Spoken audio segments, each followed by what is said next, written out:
let me tell you something about how military bureaucracies work across this galaxy.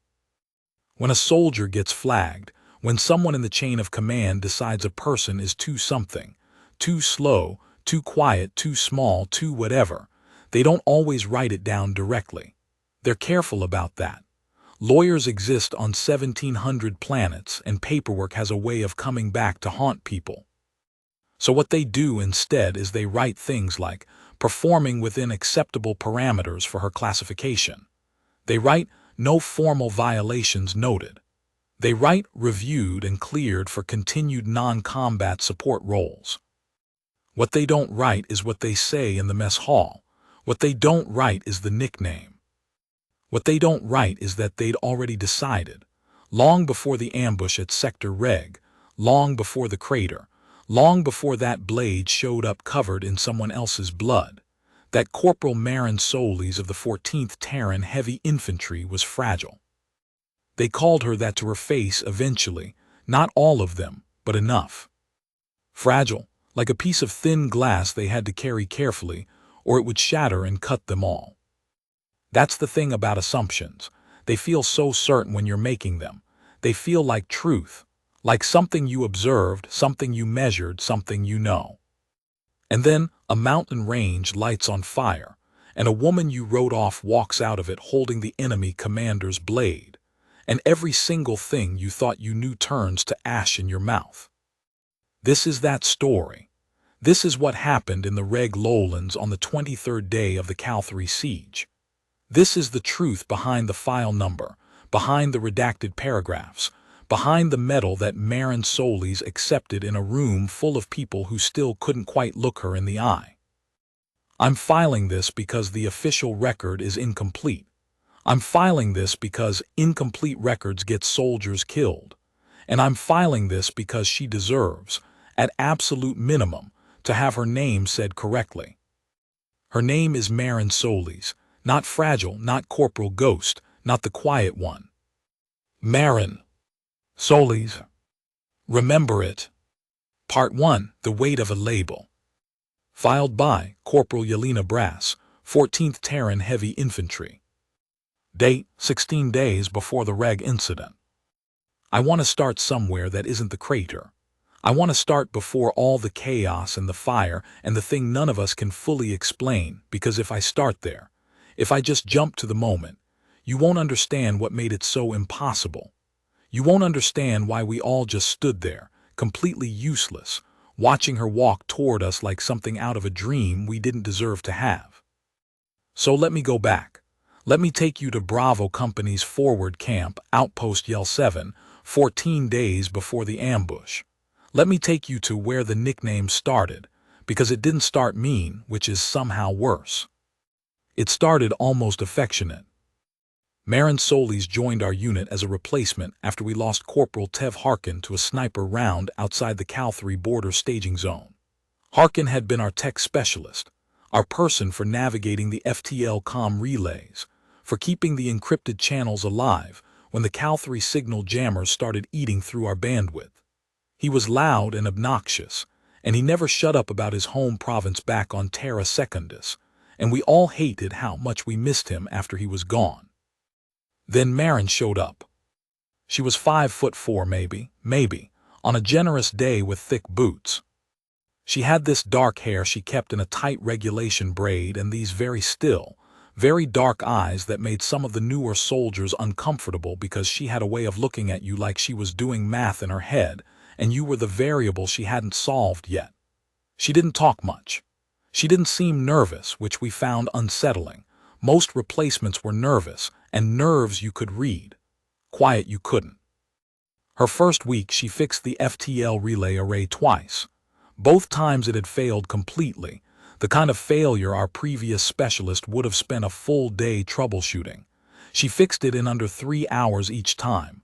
No fanfare, no announcement. She just walked back in from the equipment bay, set her tools down, and said something like, "Comms are up," and sat back down with her field ration like she'd simply opened a stuck door. Lieutenant Doss, our acting co at the time before Major Kerrigan arrived, asked her how she'd done it so fast. She looked at him for a second and said, "The relay matrix had 2 cracked junction nodes and a calibration drift in the secondary emitter. I replaced the nodes and recalibrated. It wasn't complicated." Das nodded like he understood. He didn't. None of us did, but we nodded too because that's what you do. The first time someone called her fragile, I think it was Sergeant Orrin Mast, and I think he meant it as a joke about her size. She'd been trying to move a weapons crate, one of the heavy ones, the kind that weighs about 40 kilograms loaded, and she couldn't get it up the ramp alone. She'd asked for help, which was the correct thing to do, which was what anyone would do. But Mast had laughed and said something like, "Careful, fragile, those'll flatten you," and Marin had just looked at him with those flat, calculating eyes and not said a word. The name stuck. I didn't challenge it. That's the part I have to own. I was senior enough that something from me might have shifted it, might have made the newer soldiers think twice. But I thought it was harmless. I thought she had thick skin, which, looking back, is an absurd thing to think about a person you've also decided is fragile. The contradiction didn't occur to me then. It occurs to me now, at 3 in the morning on a cot in a recovery ward, staring at the ceiling and trying to write this up without my hands shaking. She never reacted to it. That was the thing that made everyone more comfortable with it, the fact that she never reacted. She'd hear it and those dark eyes would just sort of settle somewhere in the middle distance, and she'd go back to whatever she was doing. Some people decided that meant she was okay with it. Some people decided that meant she was too meek to object. I think, now, after everything, I think it meant something else entirely. I think Marin Solis had already decided, a long time before any of us, that other people's assessments of her were simply not data points she needed to factor into her own calculations. She had her own math. She just never told any of us what the equation was. From the personal log of Corporal Marin Solis. Entry 4, Outpost Yell 7. They keep calling me fragile. I noticed Yelena doesn't correct them. She looks like she wants to sometimes. She has this expression, a half-second hesitation before she smiles along with the joke, that suggests she's made a private compromise she hasn't fully settled on yet. I don't know her well enough to know whether the compromise will shift. It doesn't matter much. What matters right now is the terrain survey I've been running in my off hours. Major Kerrigan doesn't know I'm doing it. Nobody does. But the geological data on the Reg lowlands has been bothering me since we arrived, and when something bothers me, I investigate it. The cavalry have been staging their heaviest armor along the eastern ridgeline, which is the obvious move, good elevation, sight lines across the valley, clean retreat corridors to their supply chain. Every tactical model our command has been running assumes that's their primary axis of advance. But I've been looking at the subsurface resonance readings, and there's something strange under the crater basin at grid 17.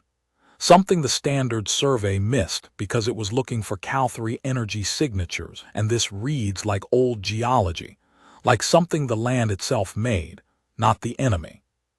I think it's a tunnel system, pre-cavalry, maybe centuries old. I'm going to need to get closer to confirm. I don't know how to arrange that without someone asking questions I'm not ready to answer. Also, Mast dropped his ration tray this morning and I caught it before it hit the ground. He didn't say thank you. I didn't expect him to. End log. Filed by Corporal Yelena Brass continued. 2 things happened in the week before the ambush that I need to put in this record, because they matter more than they seemed at the time. The first was Marin's request to join the Terrain Assessment Patrol. Lieutenant Das ran weekly patrols out to the Eastern Survey markers, routine stuff, checking sensor arrays, making sure nothing had been tampered with. It wasn't dangerous work, usually. But it took soldiers away from the outpost for about 4 hours, and Mast and a few of the others liked the break from camp routine, so there was always light competition for slots. Marin requested a slot. Specifically, she requested the patrol that went closest to the crater basin at grid 17. Das looked at her with this expression, not mean, just puzzled, and said something like, "That's the farthest circuit, Corporal. It's a long walk for tech support." What he meant was, "You're not a field soldier, why do you want to be out there?" What he was also doing, without quite realizing it, was applying the label again. Fragile, better off inside, better off where she couldn't get hurt. Marin said, "I'd like to take some supplemental geological readings near the crater basin. The standard sensor array doesn't capture subsurface resonance above 40 meters depth. I have a portable unit that goes to 90. Das stared at her. "Why do we need subsurface resonance readings?" "We might not," she said, "but I'd like to confirm that before assuming." He let her go. I don't think he thought much about it either way. It wasn't a significant decision from where he was standing. She went on the patrol. She took her readings. She came back 4 hours later and filed a single-page supplemental survey report that went into the stack of data nobody had time to fully process before everything started moving too fast. I read that report afterward, after the crater, after all of it. She'd found the tunnels. She'd mapped them, as well as she could with portable equipment, and 4 hours on a routine patrol with Mast making comments about her boot size the whole way. She'd calculated the probable exit points. She'd noted that the largest exit corridor appeared to intersect with a natural cavern system beneath the crater basin at grid 17, and she'd flagged, in her dry, careful technical language, that this represented a potential alternative approach vector for enemy forces operating in reduced signature mode. She'd filed it. She'd done the correct thing. She'd put it in writing and submitted it through proper channels. And nobody had read it. That's the second thing I need to put in this record. Not because I want to assign blame, not yet, not in this document, but because it's the truth. The report existed. The warning existed, and it sat in the data stack unread while Bravo Company walked straight into the ambush that it described. Part 2, the morning of. Compiled from multiple witness accounts. Cross-referenced with official incident report. UTB REGH 23 Delta.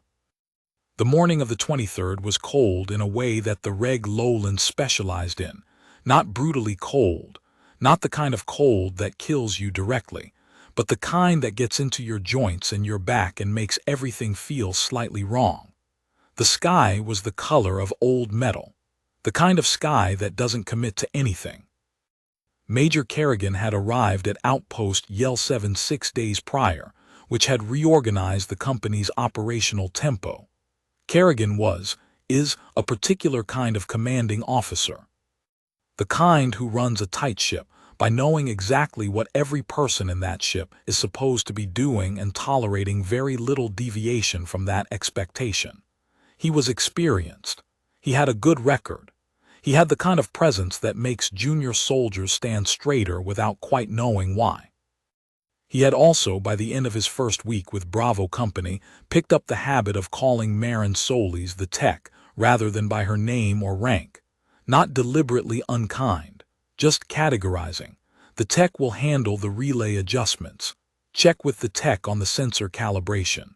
Like she was a piece of equipment that came with the outpost, a resource rather than a person. Marin, for her part, had requested a 5-minute brief with Kerrigan the day before the ambush. She'd wanted to walk him through the tunnel survey report. She had her portable unit's data loaded. She had the probable exit points mapped. I found this in her personal effects later, in the small notebook she kept, a handwritten list of questions she'd prepared. The kind of thing you prepare when you're nervous about being dismissed, and you want to make sure you say everything important before you lose the room. Kerrigan's aide had told her the major was in a briefing with the battalion tactical team, and could she file the request formally and expect a response within 48 hours. She filed it formally. The response never came. The ambush came first. The patrol that morning was 12 soldiers, Kerrigan leading, with Sergeant Mast as his field second. Yelena Brass on comms. 6 heavy infantry soldiers, Duval, Oak, Petras, the Hannon twins, and young recruiter-turned-private Yasso Ben, who'd been with us 3 weeks and was still learning how the equipment worked. And Marin. Marin wasn't supposed to be on the patrol. Kerrigan had assigned her to stay behind and handle a relay recalibration that needed doing. Routine work. Could have been done any time, but he'd put it on her schedule for that morning. When the patrol assembled at 600, she was already at the relay station with her tools out. She heard the patrol forming up. She looked across the outpost at the 12 of them, at the route they were being given, at the survey markers they'd be checking, and she put her tools down. Sergeant Mast noticed her walking toward the patrol assembly point and said, "This isn't your patrol, Fragile.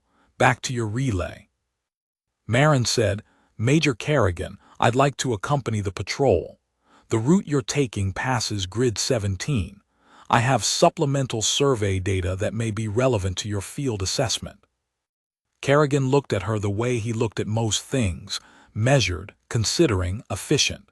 He said, "I reviewed your survey report this morning, Corporal." Yelena Brass told me later that this was the moment, that this was when she saw something shift in Marin's expression, not hope exactly, but something adjacent to it, something cautious and very carefully controlled. "The tunnel system I identified," Marin started, "is a geological anomaly that the battalion survey team has already classified as non-traversable," Kerrigan said. "Not unkind. Matter of fact. The tone of a man who has processed the data and moved on. The exits are too narrow for armored units, and the Cavalry aren't operating light infantry in this sector. The threat model doesn't support your concern, Corporal. Get back to the relay." She stood there for a second, just one, those dark eyes doing their math. Then she said, "Respectfully, sir, the threat model doesn't account for reduced signature insertion. The tunnel exits are narrow for armored units but not for—" Corporal, the word wasn't sharp, just final, the period at the end of the sentence. "The relay."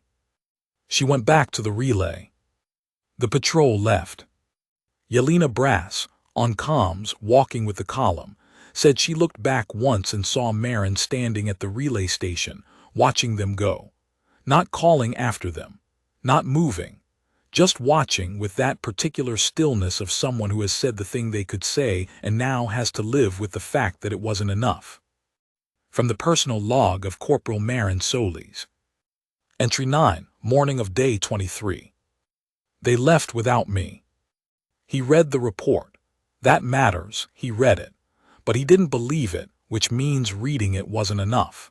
The battalion survey team told him the tunnels were non-traversable, and he accepted that because the battalion survey team is a credentialed institution, and I'm the tech. I keep running the numbers. The exit corridors I found average 1.4 meters in width and 1.9 meters in height. That's not a corridor you move armor through, but it's exactly the right size for a Cavalry gas unit. I don't know if I'm right. I know I might be wrong. But the thing about a threat you're not sure about is that the cost of being wrong in the direction of caution is a wasted afternoon. The cost of being wrong in the other direction is. I'm going to finish the relay calibration.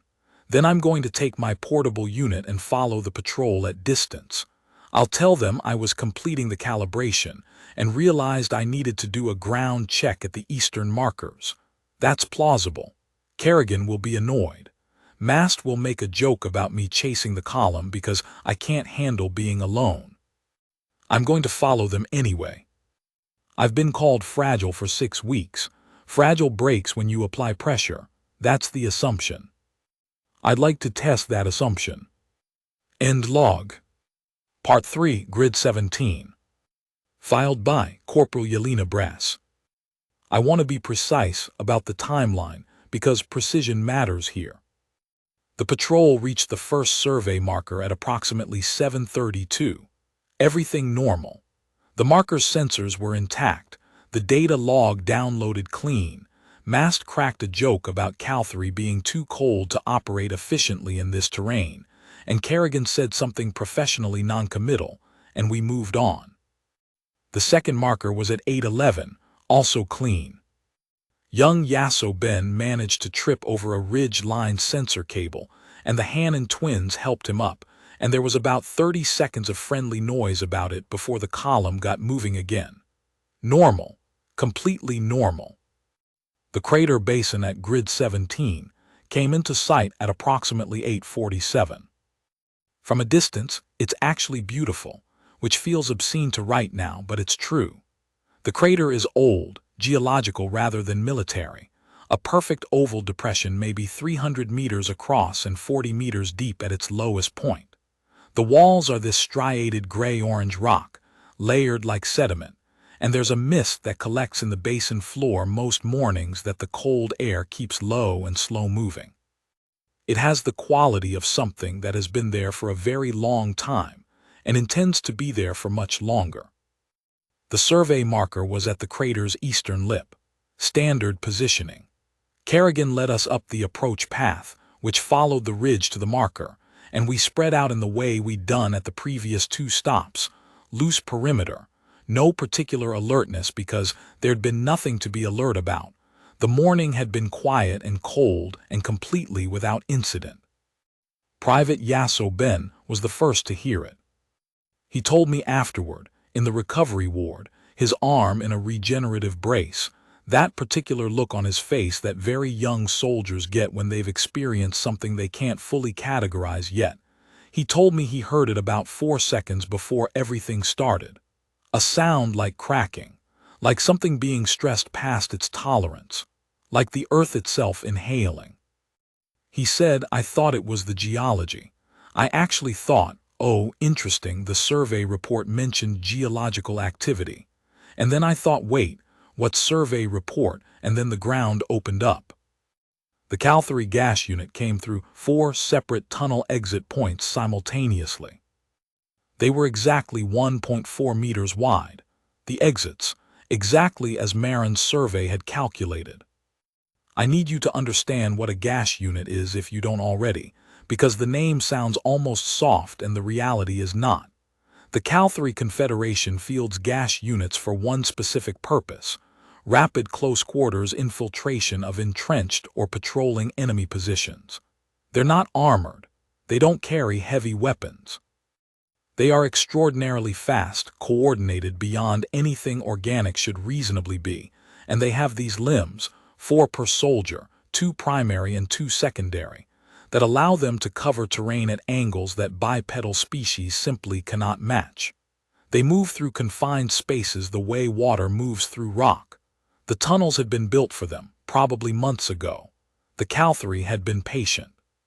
47 Gash soldiers emerged from those 4 exits in approximately 9 seconds. We were 12. I'm not going to describe the next 4 minutes in detail. I've described them already in the official report, and I don't have words that make it cohere into something a person can absorb all at once. What I'll say is this. Kerrigan fought like a man who'd earned every commendation on his record. He was extraordinary. He took point and held it, directing fire patterns, calling repositioning, doing everything right in a situation that had no good options. Mast was beside him. Duval and Oak formed the rear anchor. The Hannon twins worked the flanks. Private Yasso Ben, 3 weeks in the unit, not supposed to be in anything like this yet, put his body between a gash blade and Sergeant Mast's throat and took the hit on his forearm instead, which is why Mast is alive to be in this report. We were losing. That's the honest truth of it.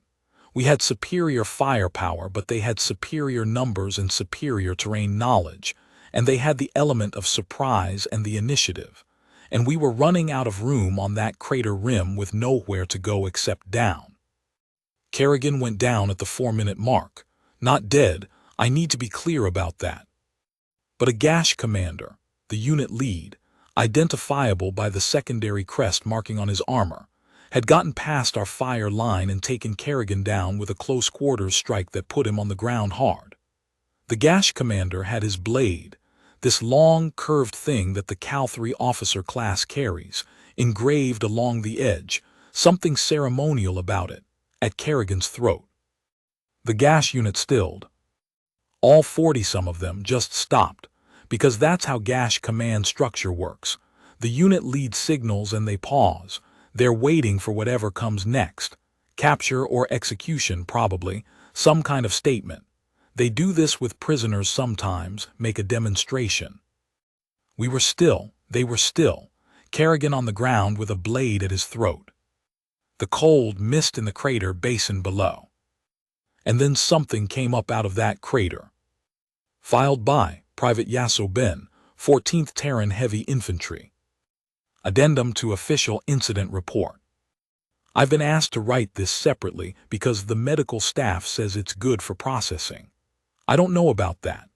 I know it's hard to explain what I saw in language that makes it sound real, because when I say it out loud it sounds like something someone invented. I'll try to stick to what I actually observed. I was on the ground by that point. The forearm hit had knocked me down and I'd rolled behind a rock outcropping, and I was trying to stop the bleeding with one hand and hold my sidearm with the other. The gas unit had stilled. I didn't understand why at the time. I just knew that the firing had stopped, and the world had gone very quiet in the way that either means things are over or things are about to become much worse. I had a view of the crater's western face from where I was. The mist was still down in the basin, thicker now, or maybe I was just paying more attention to it. It moved in slow eddies. There was a ledge system about halfway down the crater wall, natural rock shelves, the kind of thing you'd use as handholds if you were descending.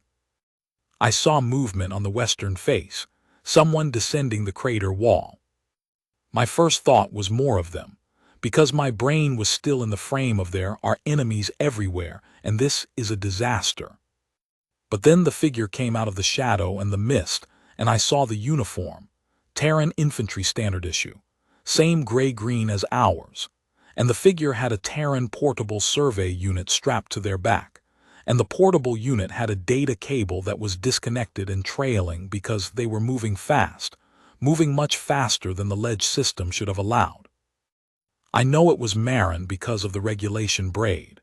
Regulation braid, dark, coming loose at the ends from whatever she'd been doing in that crater.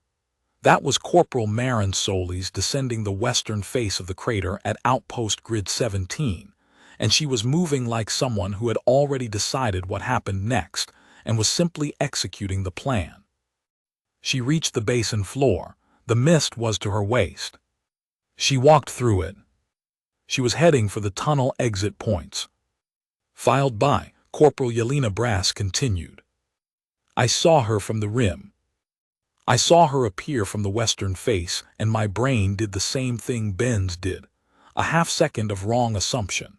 And then I recognized her and I almost shouted her name, and then I stopped myself because I didn't know what she was doing, and I was suddenly, viscerally afraid that drawing attention to her would be the thing that got her killed. The gas unit hadn't seen her. Their attention was on us, on the tableau at the rim, on their commander holding the blade at Kerrigan's throat. The crater below was the direction they'd come from, nothing threatening about it, nothing to watch. She reached the tunnel exits. This is the part I have to describe carefully because I'm still not entirely sure how she managed the sequencing. I've worked through it logically since, and I think I understand it now. But in the moment it looked like something impossible.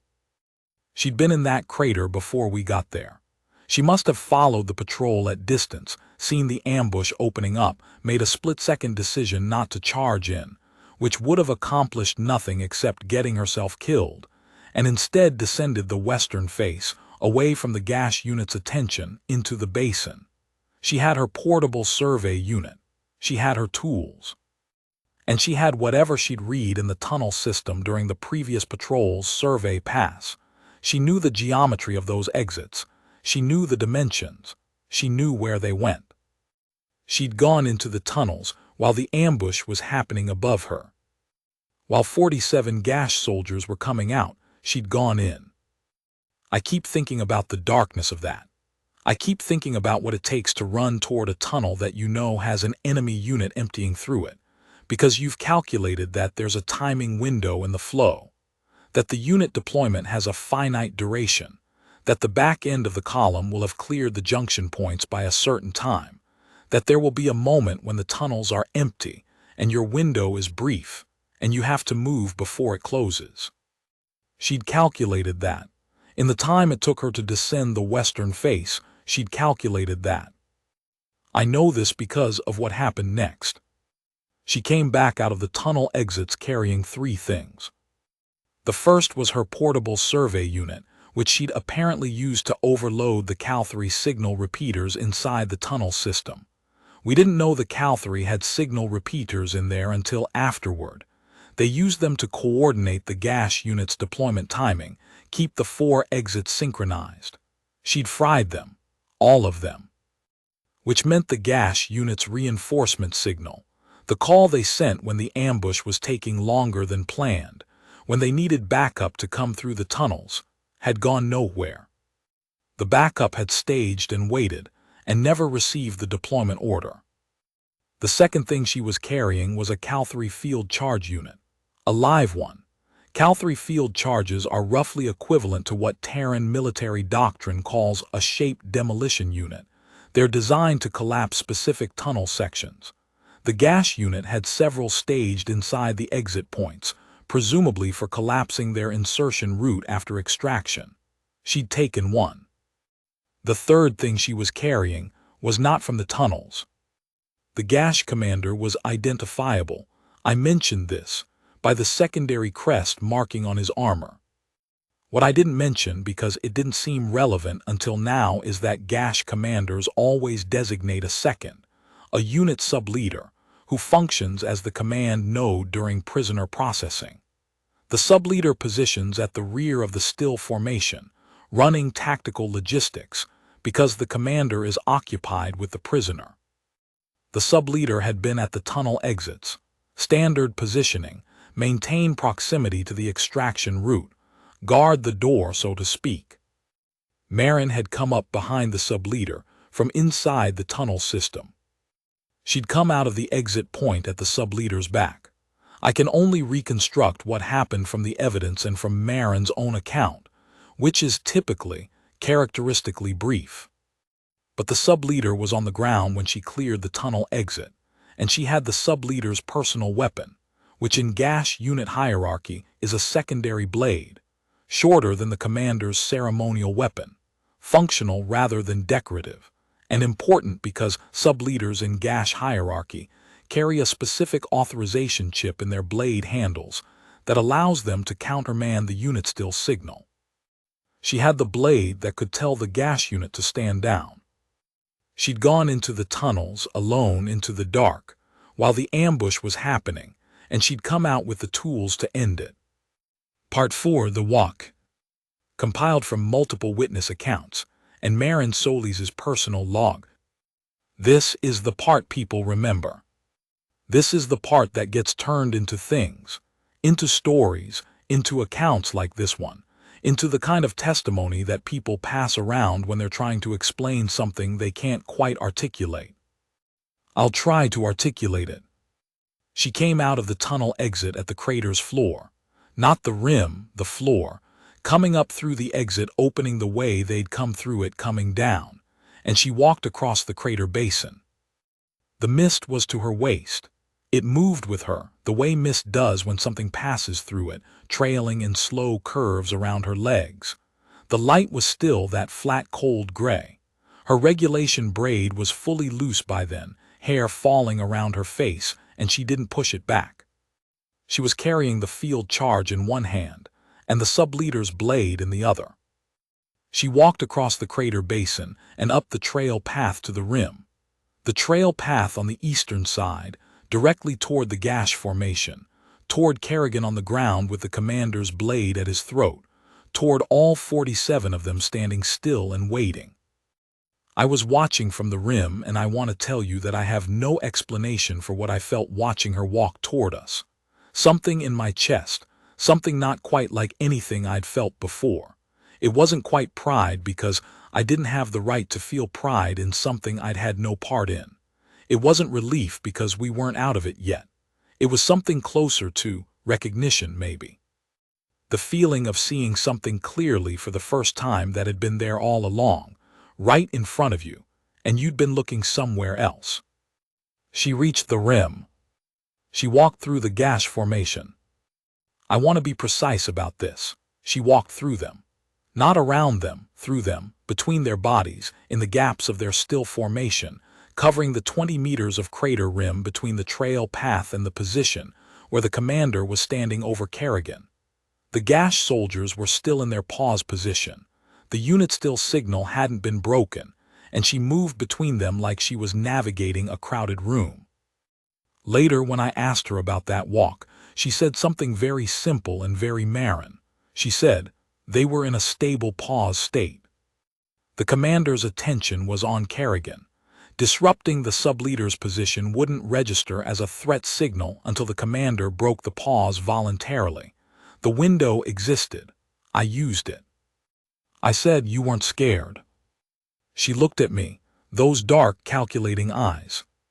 She said, of course I was scared.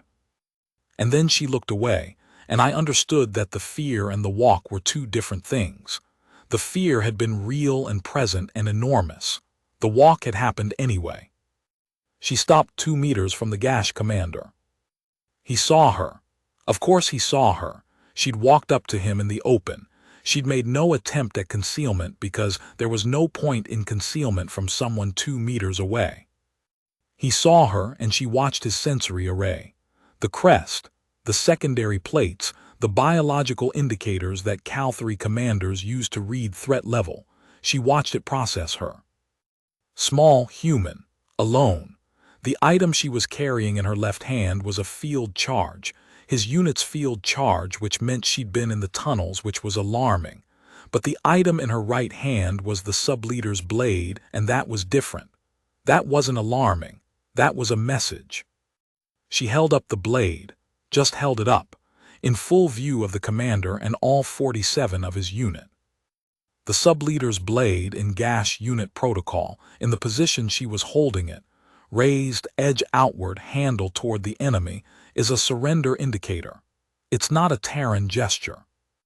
It's not something she would have known by any standard training. She knew it because she'd spent 3 weeks. I found this in her log entries, researching gash unit tactical culture in every data archive she could access. Because if you're going to be in the reg lowlands where Cal-3 gash units operate, it seems like relevant information. She'd filed the research as a supplemental tactical note and submitted it to the company data stack. Nobody had read it. She knew it anyway. She held up the blade in the surrender position, and with her other hand, the hand holding the field charge, she pointed down, at the tunnel exits below the rim. At the tunnels the gash unit needed intact to extract back to their staging zone. At the thing she was very clearly indicating she would destroy if this didn't go a different direction. The gash commander was still. She was still. I didn't breathe. From the personal log of Corporal Marin Solis. Entry 10, reconstructed from memory, filed post-incident. I want to record what I was thinking during the approach, because I suspect the official report will make it sound more certain than it was. I was not certain. I was running a probability model in my head that had several variables I couldn't confirm, and the error bars were significant. Variable 1. Would the commander break the unit, still voluntarily before I reached him? Probability of no, approximately 73%, based on standard gash engagement doctrine. They hold the still until the prisoner processing is complete. Kerrigan hadn't been processed yet. This was in my favor. Variable 2. Would the commander recognize the sub-leader's blade? Probability of yes, effectively certain. It's a gash commander's literal job to know his unit's equipment. Variable 3. Would the commander correctly interpret the gesture I was making? I had 47 seconds of internal argument with myself about this before I started the walk. I was not certain he would read it right. I was not certain that what I'd found in the research archives about gash surrender protocols was still current doctrine and not historical record. I gave it 70%. Which sounds high until you remember that 30% is a very large chunk of possibility, and I was 2 meters from a blade. Variable 4. Would destroying the tunnel exits actually be a sufficient threat? This one I was most uncertain about. The field charge I had was designed for tunnel sections, not full collapse. I was going to use it on exit point 3, which my survey data showed was the load-bearing node for the other 3 exits, collapse 3, and you destabilize the others. I was roughly 80% confident in this based on the geological structure I'd mapped.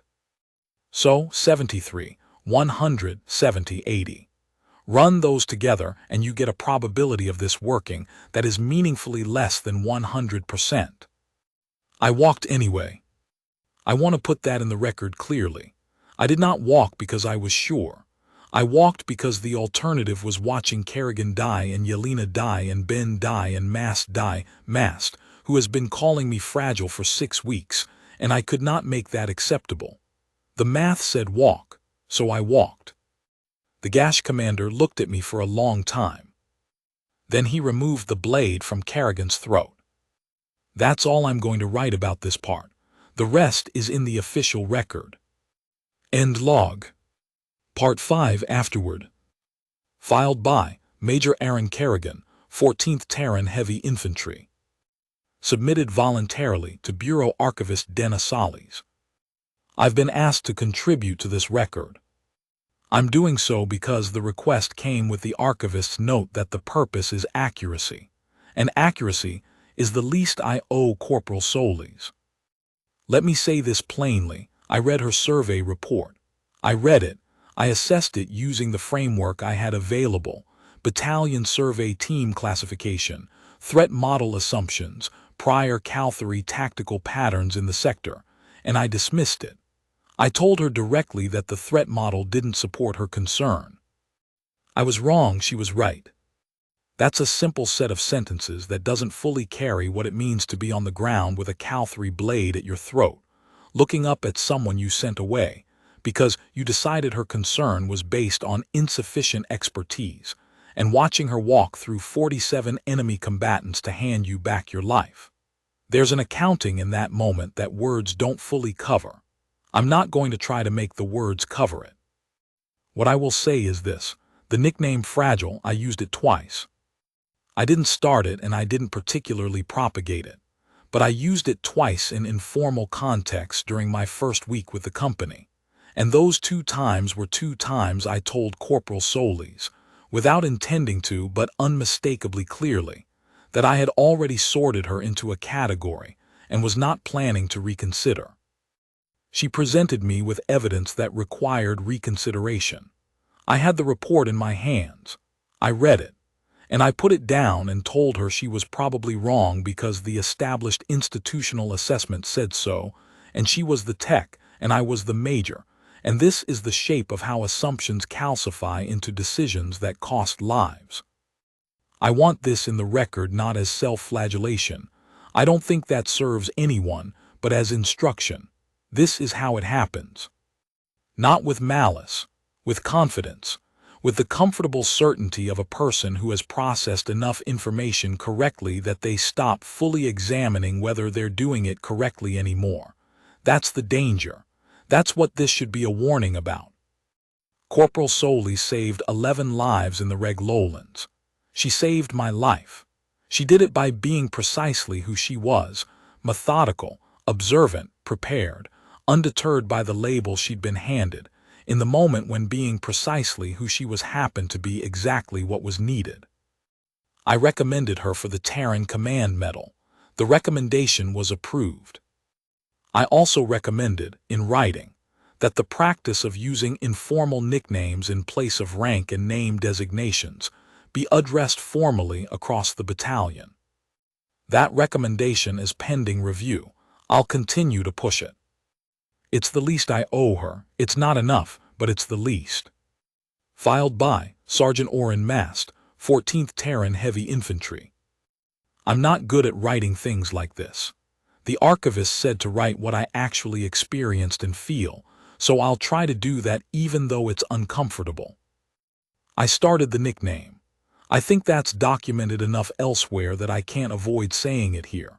I started it and I thought it was funny and I used it regularly for 6 weeks, and I watched other people use it and I felt fine about that. I felt fine about it up until the moment Private Ben told me about the figure coming up out of the crater mist, and even then, for about 30 seconds, my brain wanted to make it something other than what it was. It was Marin. It was always Marin. It had been Marin doing precise and careful and exceptional work since the day she arrived, and I'd looked at her and made a single assessment and stuck with it, because changing that assessment would have required me to acknowledge that the person I'd been dismissing was worth considerably more than the attention I'd been giving her. That's hard to write. I'm writing it anyway. Private Ben's arm is healing. He says it doesn't hurt much anymore. He has that look that people get sometimes when they've been in something serious and come out the other side, this particular quality of seriousness that sits behind the eyes. He doesn't make noise about what he did. He just did it. Marin's the same way. Always has been, apparently. I just wasn't paying the right kind of attention. I called her Corporal Solis in the recovery ward. First time I'd used her actual rank to address her since she arrived. She looked at me with those dark eyes and she didn't say anything, which is very like her, and then she went back to what she was doing. I don't know if that was acceptance. I don't know if I've earned acceptance. But I said the right name, and I'm going to keep saying it, and maybe that's where you start when you've spent 6 weeks saying the wrong one. Filed by Private Yasso Ben, 14th Terran Heavy Infantry. Addendum. One more thing I want to add because the archivist says the record should be complete. When Marin came through the tunnel exit, when she came up onto the rim and started that walk through the gash formation, I was watching from behind my rock outcropping, bleeding, trying to figure out what was happening, and at some point I realized I wasn't afraid anymore. Not because the danger was gone. The danger was very much still present. 47 cavalry gash soldiers and a commander with a blade were still right there, and I had one functional arm, and about 40% confidence that I was going to be alive in 10 minutes. But I watched her walk. I watched her move through that formation like she'd planned every step, like she'd already been there and come back, and she knew exactly what the ground felt like, and something in me just settled. Like a compass finding north. Like the static in my head cleared. I thought, she's already figured this out. And then I thought, she figured it out before any of this started. She tried to tell us. I don't know exactly what that means. I'm still processing it.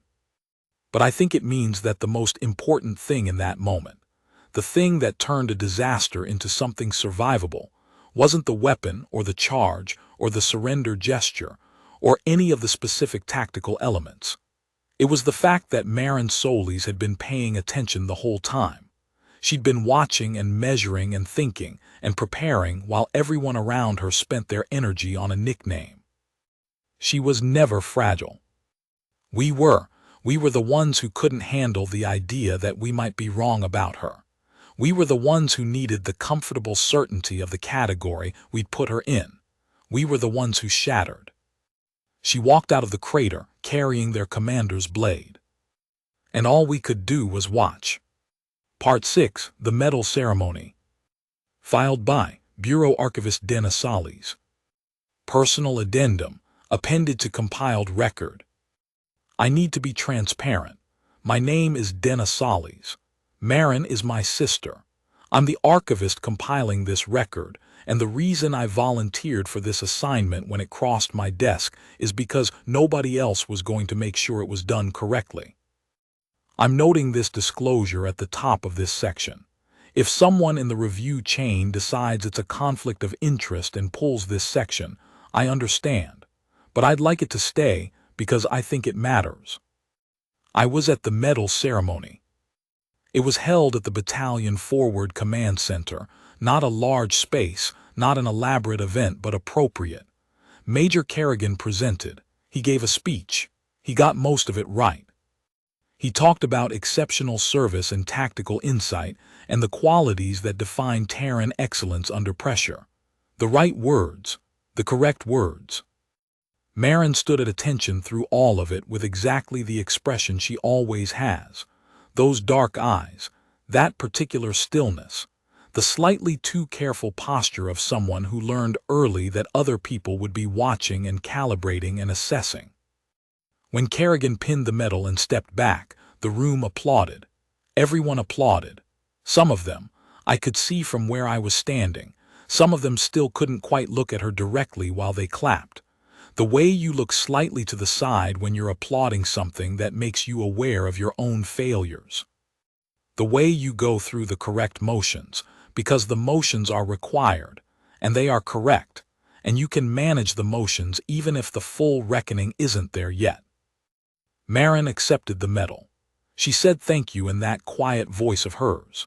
She said something brief about the unit and their performance, and she did not say anything about the nickname or the unread report or the 5-minute brief she never got or the relay calibration she'd been assigned on the morning they left without her. Afterward, I found her outside, around the back of the command center, sitting on a supply crate and eating a field ration. I sat next to her. We didn't say anything for a while. We're like that sometimes, both of us. We've always been like that, comfortable with the quiet. Eventually I said, "How are you?" She chewed her ration, looked at the sky, still that flat metal color, the reg lowlands not having improved atmospherically since the incident. "I'm okay," she said. "You're sure?" "I completed the relay calibration before I followed them," she said. "Kerrigan needed it done. It was still the right thing to do." I looked at her. This woman who had gone into the dark tunnels alone and come back out with an enemy's blade, who had walked through 47 combatants, who had done the math in the split second when it was necessary, and who was now telling me she'd finished the relay calibration first because it was still the right thing to do. I said, "They called you fragile." "I know," she said. "Did it hurt?" She considered this for a while. The way she considers things, fully, giving the question the weight it actually had rather than the weight that would be comfortable to assign it. "Yes," she said, "for a while, and then I decided it was data about them, not about me." She took another bite of her field ration, looked at the sky. "The tunnels were interesting," she said. "Geologically. The Calthary hadn't built them, they'd found them and modified them. Pre-colonization construction, probably 600 years old. I'd like to go back and do a full survey when the engagement zone is clear." I laughed. I couldn't help it.